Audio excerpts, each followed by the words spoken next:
Hi. Yes, they have responded that they can see us both. Don't worry, Weiwei. So we're going to talk a little bit. Thank you so much. This is the first series of lives that Corparte is going to be doing. And you are such a pleasure to always to be in touch with you, Weiwei. How is Cambridge? Cambridge is like a botanic garden.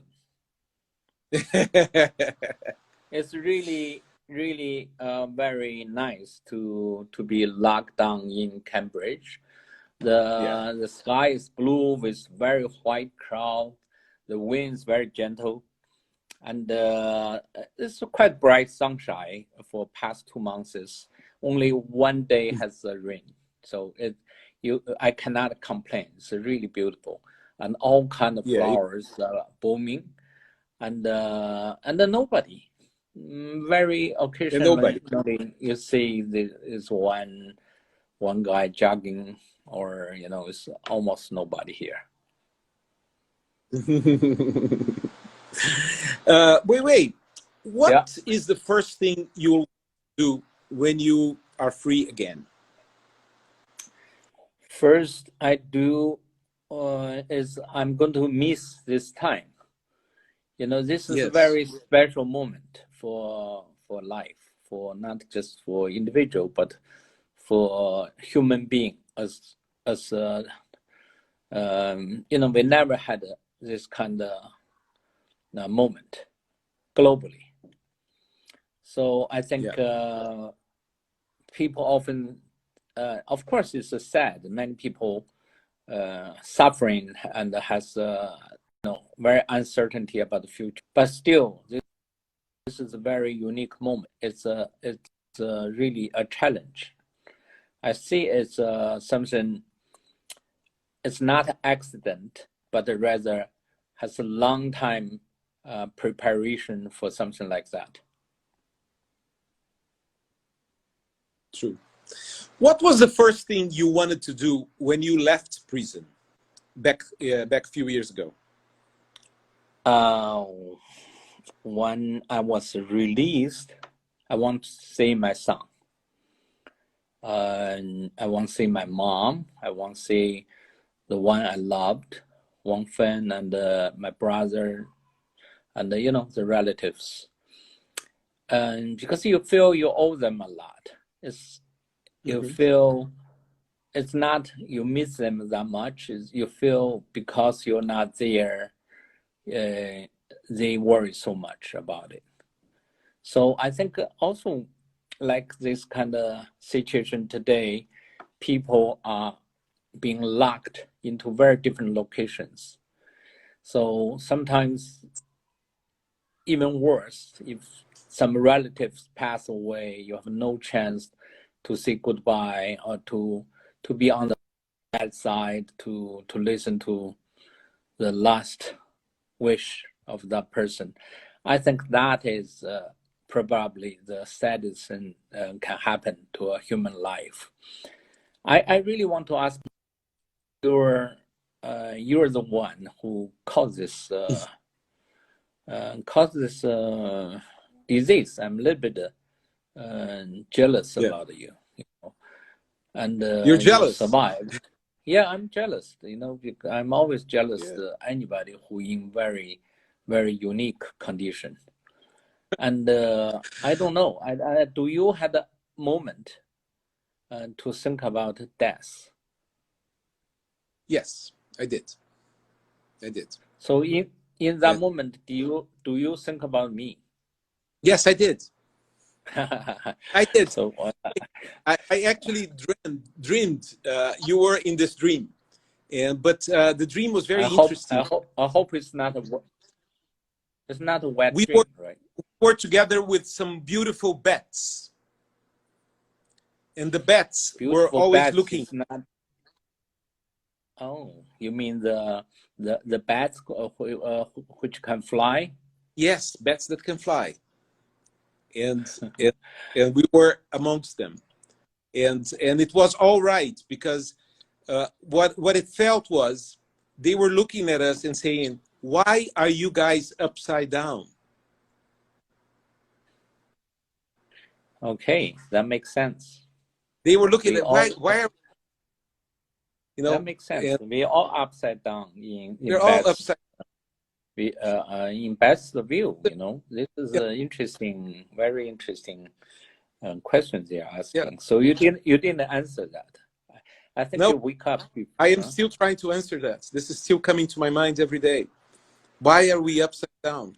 There's something quite interesting. If we think that between bats and humans, we share a common ancestor. We have a very old common ancestor, 80 million years ago. And Yeah. bats are a very successful species.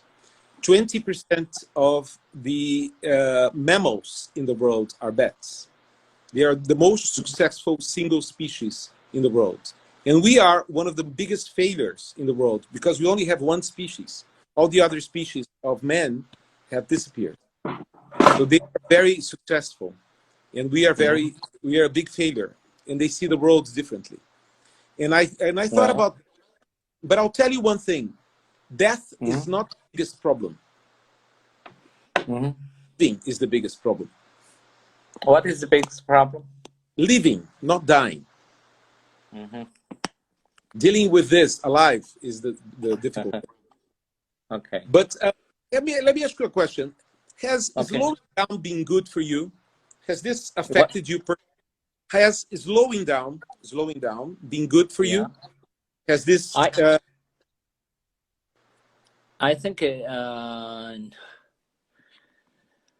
I think as an individual, it's always worked independently, so this doesn't affect me that much because I don't feel the same speed or same. I don't have the same sense about time as you know. So in that sense, I feel I have more time to appreciate things I never pay attention to, and I feel very luxury actually in that sense, and because there's nobody hurry you and you don't have to catch a time except we have to do this, and but this is probably the second or third talk I have today. And some are related to projects, some relate to some other issues. And I do feel people are using so much of internet. We are very we are in very special moment. The reality is only we can call anybody any moment, and especially at this time they always at home. You will never ask where are this guy, where are they, and they at home, and their families are next to them, and everybody is there. So that's something never happened in the novel or in the reality. Yeah, it's true. And do you see that? How do you see that this global event? I mean, this one thing will affect your artwork. I'm not clear about your question. Yeah, I mean, is it possible to create artwork today without referring to the pandemic? Do you think Of it's in course, an it artist's mind? is. I think for me, I'm always very refreshed myself with the difficulty and obstacles. So I don't see myself. I cannot block myself from a human's um, fear or sorrow Sure. or painful moment. Those I think is a moment we always should pay attention to, and should make an effort to understand the situation. So Absolutely. Go ahead. yeah, so when this started, I decided to make a film in China. And about this Wuhan, the city, the city has been blocking down. And but to do a film with remote on the line and to directing it, it takes a special special skill and a special attention, because we have to work with the patients, with doctors, with volunteers, and to be really in the core of what's happening. And they have to upload their information. And thanks God, China have very good internet, almost in every location. And so we can work day and night, because every night is daytime in China. So we are really on the two sides of the planet, and which is very interesting. We never really see the same sky. Never. It's not possible. And we only can imagine what's happening on the other side. So yeah, we got the film done. Every shooting has been done, and it's going to be come out this autumn. Because I mean, but let me understand this, because you're closely following the Hong Kong protests before, and now you're closely following the Wuhan outbreak. And do you think the censorship of the media in China has had any impact in our ability to respond to the outbreak, to the spread of the virus? Do you think that censorship in China affected our ability to respond? I think China is a state. By nature, it has to control the information. So the censorship is a very natural act of Chinese state. This is, I don't think anybody should be surprised by that, because it's authoritarian state. That means you only controls humans' mind or people's mind by give them limited information, or the information you want to let them have. So they have a highest technology in controlling private data, and they have this facial recognition, activity recognition, economic and health information. Face recognition doesn't work with masks. Yeah, everything is being very well controlled with very high tech. It's very well developed. So China have a confidence to cover the information from beginning. But of course, they never imagined this can develop into such a bad situation globally. And I think they must be very regret what they did at the very beginning of the virus, when they start to be wild spread. Yeah, I imagine. And do you think that the Hong Kong protests would exist again after the outbreak of the virus? Hong Kong are facing unsolvable difficulty, and China trying to grab Hong Kong more firmly, and trying to maintain so-called a more stable society there. But Hong Kong, the young people, young generation, they grew up in a modern society. They are very well informed, very well educated, and they believe in freedom. They cannot lose this battle again. They know Hong Kong will be unbearable if they don't win. So that's why they put up such a very touching and impressive fight. That fight lasts months till the corona virus break. But still, yeah, you see, they're not going to stop it. You know, they know they have no space to back up. You know, they have to keep fighting. And also, China will not give up. They will not give up in an inch. They never agreed for any demand from young people of Hong Kong. So it could be a very tragic end because there's simply no real communication, and the communists never really negotiate, and they will not let Hong Kong to become a very liberal location. I wanted to ask your opinion about the food markets in China. What do you think about the way the food markets are in China? I think the food market in China is not as bad as we try to imagine, because you see this kind of food market basically in every poor nation.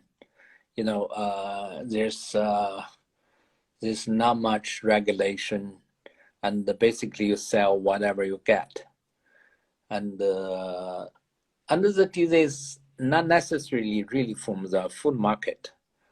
You know, we all know.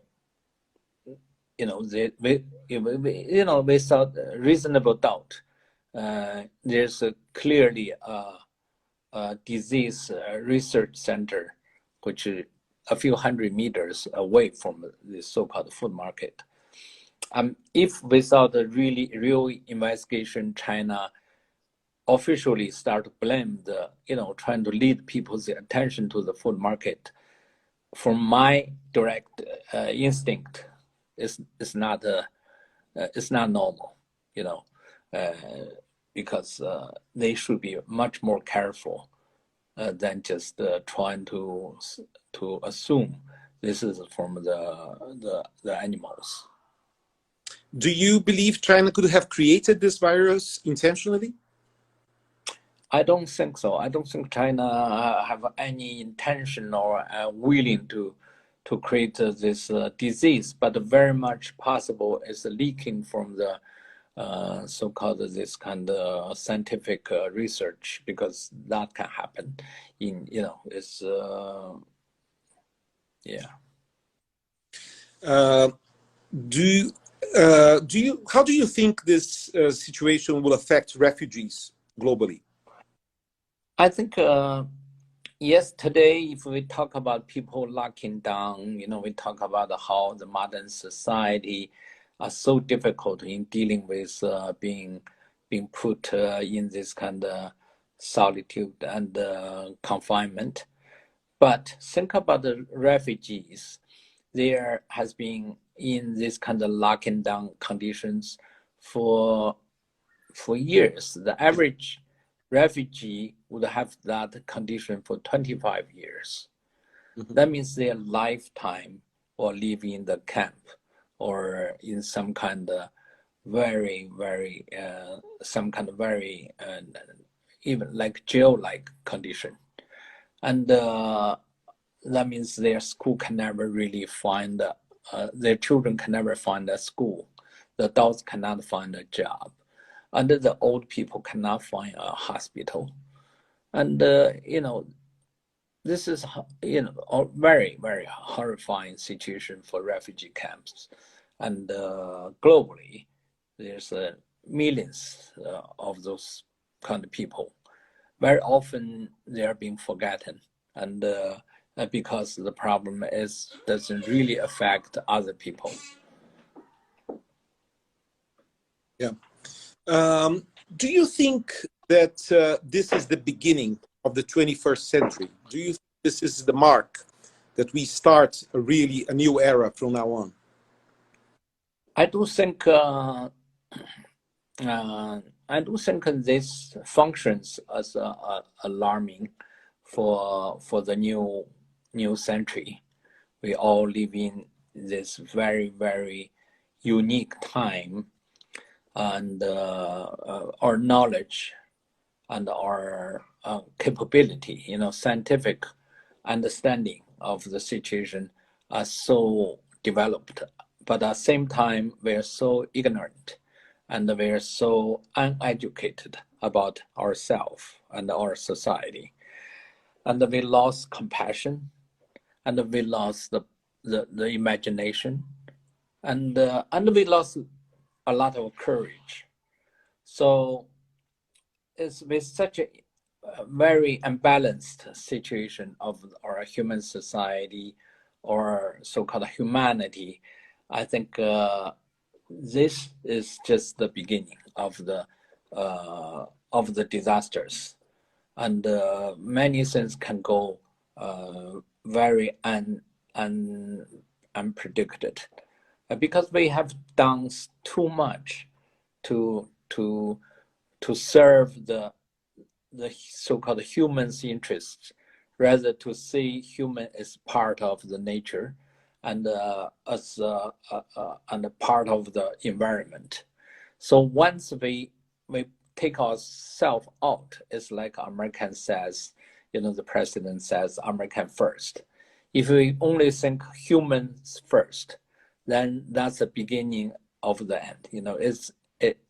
It ultimately will lead us to disaster after disaster. Yeah, I have exactly the same feeling. I mean, one of the signs that this has is that we have to be aware of the different species that occupy this planet at once, and there's no humans first. We are in this together. Yes, you can have humans first, but maybe human to die first. And I think the environment will be indifferent, and after human disappeared, you can see even the wild animals start walking in the city. You see those fish come back to those areas they distinct for a long time, extinct for a long time. And you see the nature, the spring comes, and all the flowers are blooming, and then you realize we are just passenger of this so-called wonderful world. You really realize we should be much humble, and we should understand we cannot ask too much, too greedy, and also very important, we cannot let those huge corporations and to make a profit and an extreme profit without any ethic or aesthetic restraints. So that is put the human condition in very dangerous situation. It's true. Do you think a globalized world is challenged, is threatened? I mean, do you think the whole idea of globalization might be ending? I think the globalization mostly it's not besides as a political idea, but still is leading by the economic profit, the way capitalism are working. So it's being challenged when China become a big raised up as one of the superpower, because China is not a part of this Western established value. It doesn't have the same value system. And China is risen up because the West want the profit from China. And China have sacrificed basically so much about environment, human rights, and social justice and education to meet this condition to become rich.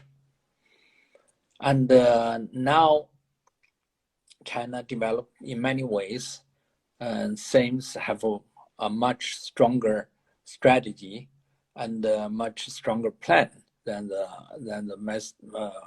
West nations. And the West are so much invested in China, it cannot pull out their legs anymore. You know, they are on the same boat. And China is very strategically winning the battles. So it's very crucial to see what is next. You know, how much the Western world and the China, both how much they learn from this tragic moment. And do you think humanity will show its best or its worst pandemic? I don't see humanity, you know, there's not much, there's not so impressive about our humanity during this crisis. First, I say many nations just simply collapsed. You know, you see the so-called European Union, or you see many states, it simply doesn't function. You know, it just they at the beginning they ignored and for whatever the reason, and it gave the gave the chance for this disease to spread in such a very wild function, and at the same time, and you can see we cannot come up a good solution for this situation. I think there's so many lessons to be learned, and you know, to think the global community need to really establish some very fundamental understanding about how the human being would function, besides different beliefs, different religion, or different language or cultural development. So there should have a common sense about how to deal with situation like this. Yeah, building this common sense is going to be quite difficult. And I was just remembering that the title of our exhibition in Chile was Inoculation. Inoculation is exactly what we are living. You know, it's the point in which a body invades a virus invades a body. I have, you know, I cannot forget to go back and remember the importance of how one system gets connected with the other and it transforms. And we are living this at this moment. And it's funny that we have to learn one system and has to coexist with several other systems, or you know, we are in parallel condition, and which can be beautiful because there's a difference, but it can be dangerous because they have a very different movement, a very different goal or rhythm or target in life. So it can have clashes. So this virus is a perfect example.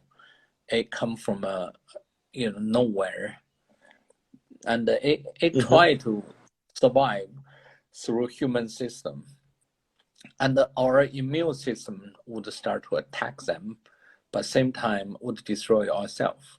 So, and we don't know how it would develop and also, you know,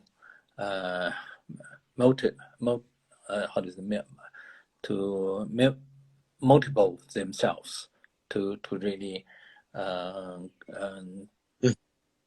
to find their host, and so that all those issues are really can come as some kind of lesson or alarm for our social or political study.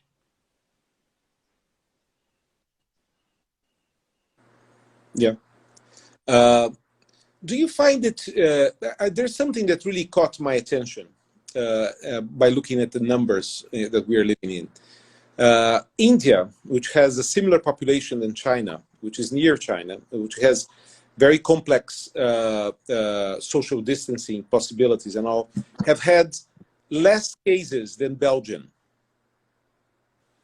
How do you, why would you think India has had such, I would say, success in this situation? I would not say it's a success. I would say it somehow illustrate society's how it functions. You know, if the people are not have a tight community, and the disease cannot pass it from one to another. You know, it requires very very tight and very frequent communication, and so in that sense, you know, the human behavior are very different. Yeah. But yeah, it's dangerous. It's still dangerous. Still very dangerous because it passes into those very poor area, you know, and India and also Pakistan. They have a lot of very, very poor groups, and the disease can be widely spread. I think this disease has a very selective process, because there are places like Haiti and Dominican Republic that are the same island with more or less the same type of community, and one has 30, 40, 50 times more than the other. So these are weird numbers. But anyway, I want to ask you something very personal. What do you fear? I do fear if I lost the communication with you now, you know, because I don't know how to get back to Instagram no, what I do fear is, I really fear is lost communication. And as a human being or as a individual, I do feel the sense of myself through others. And that's why as an artist, I have to express myself, and has trying to find some kind of new language to communicate, and trying to maximize our expression and to find out who we are. So, and if I lost that skill or that ability, and my life seems not living anymore. You know, it's not worth to live. So that's, you know, that's my condition. Yeah. I have a few questions here from people that wrote about it. Her name is Carolina Plaza de los Reyes and Moises Lusa, and they ask you, what you think will be the role of art in the post-pandemic? What will art be able to do after this lockout ends? I think art is a tool, or is a vehicle, always brings ourselves, brings us to ourselves by really clearly express ourselves, or to find out ourselves. We find the humanity. We find what how this quality coexist in the larger society. So whenever there's a tragic, and for artists, it always comes back to yourself. Always comes back to yourself. Yes. There's another question here, quite interesting, from Virginia Araya. She asks you, are you developing any work in isolation? Are you developing any work now? Yes, for me, it provides the best working opportunity because I can concentrate, and I have 3 films in editing. One is about coronavirus. One is about Hong Kong's uprising. One is about the Rohingya refugees. So these 3 films will all end up in this year. In this autumn they will come out. So this is the best moment for write. So I Perfect. also write my book, and I daily I would have some kind of interviews or conversation. So it doesn't affect me at all. Of course, I will not have so many exhibitions, which is in my favor. Because I have too many exhibitions, and so in next year I may not have so many exhibitions. So, do you think our sense of trust between people will be impaired, will be affected for a long time? Meaning handshakes, hugs, our ability to trust each other, and visiting people. Do you think this is going to be affected? The warmth between people. I think the human behaving somehow changing, and I think it's rather it will not affect our emotions or understanding, but rather to have a new sense of a dissident. The new measurement about our space and our time. So I think that's always interesting, if you have a different sense about the time and the space, because those are most important, essential ingredients about our sensitivity, and this also most essential for us to understand the human relations,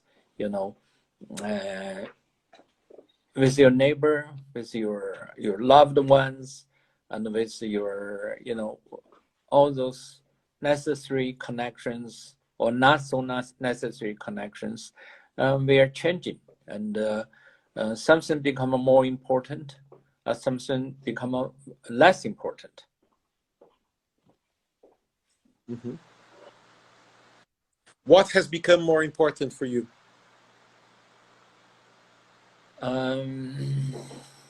What? Well, I think certainly I'm much more sensitive about the using time, and time means a lot more than before, because I'm more conscious about it, and also about my relation to outside, because daily I want to walk out. I just simply every day I walk out. So I'm lucky, the Cambridge is like a botanic garden, so there's a lot of space you can go, and you can enjoy the nature. And I'm not very scared, and till now I haven't wear any facial mask, because I'm just Show me your mask. I don't have a mask. My face is the mask, and you'll never see my real face yet. Yeah. If I take off mask, don't you have a mask there? No, if you take off my mask, you will see a skeleton.